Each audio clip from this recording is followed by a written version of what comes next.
नाज़रीन, 9 मई core commander house Lahore के ऊपर हमले को रियासत के ऊपर हमला करार दिया गया। रियासत के ऊपर एक बार फिर से हमला हो गया है। हम आपके साथ एक खबर शेयर करेंगे। शहजाद अकबर ने यह खबर दी है, एक बार फिर से कोर कमांडर हाउस के ऊपर हमला किया गया है, डायरेक्ट फायरिंग की गई है। और ये फायरिंग करने वाले शख्स कौन है, कहाँ से रिलेट करते हैं, हम आपको शहजाद अकबर की गुफ्तगू सुनाते हैं। हाउस कोर कमांडर हाउस के बाहर जुमे के रोज़ एक साहब जो हैं वो आते हैं और वो अपनी गाड़ी से बाहर हाथ निकाल कर हवाई फायरिंग करते हैं। और हवाई फायरिंग करने के बाद उनके दिल को जब तस्कीन नहीं होती तो वो कोर कमांडर हाउस के चारों तरफ जो है वो फायरिंग करते हैं और फिर वो फायरिंग करके वहाँ से मफरूर हो जाते हैं। अच्छा, जब वो वहाँ से भागते हैं तो वहाँ पर आबादी बड़ी थी, भीड़ थी, रश का टाइम था, दिन का टाइम था। तो उसके बाद उनको चेस किया जाता है। वहाँ पर चूँकि सेंसिटिव जगह है, एक तो वहाँ पर फौज खड़ी होती है, उनकी सारी बात है, वो QRF वाले भी कहीं उस इलाके में होते हैं। लेकिन जिस वक्त ये वाक़या हुआ वहाँ पुलिस की वैन्स मौजूद थी, इसलिए उन्होंने उनको चेस किया और उस शख्स को गिरफ्तार कर लिया।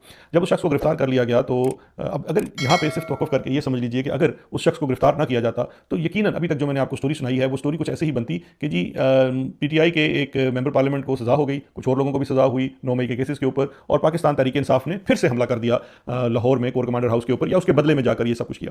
लेकिन अब इतफाक ये हुआ कि वहाँ पर जारी बात है, जब इस किस्म का हमला होता है और अचानक कहीं से होता है तो एक रिटेलिएटरी वहाँ पर चीज़ होती है, पुलिस वाले खड़े हैं, लॉ इन्फोर्समेंट खड़ी है, वो शख्स गिरफ्तार हो जाता है, उसको थाने ले जाते हैं, सब कुछ होता है। जब तक ये मालूम हो सके कि इस शख्स की असल आइडेंटिटी क्या है, मेरा ख्याल है काफ़ी वक्त गुजर चुका था। FIR के मुताबिक इन शख्स का जो नाम है, और इनकी तस्वीर भी हम आपको दिखाने की कोशिश करते हैं, इनका नाम है जी अदनान आरिफ भट्ट वल्द आरिफ हमीद भट्ट साहब।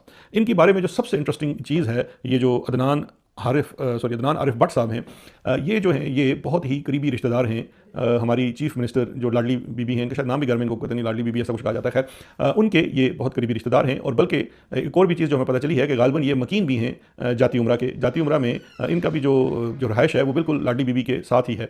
और वो इस तरह से है कि ये साहब जो हैं ये नवाज शरीफ के छोटे भाई जो फोत हो चुके हैं, अब्बास शरीफ, उनके दामाद हैं। यानी कि मरीम नवाज़ चीफ मिनिस्टर पंजाब उनके चचाजाद बहन के शोहर हैं। और ये वाक़या जो है लाहौर में कोर कमांडर हाउस के ऊपर फायरिंग का जो है वो इन्होंने किया है। अभी इस वक्त पुलिस जो है हमारी इतला के मुताबिक इसकी तफ्तीश भी कर रही है और इस मामले को देख भी रही है।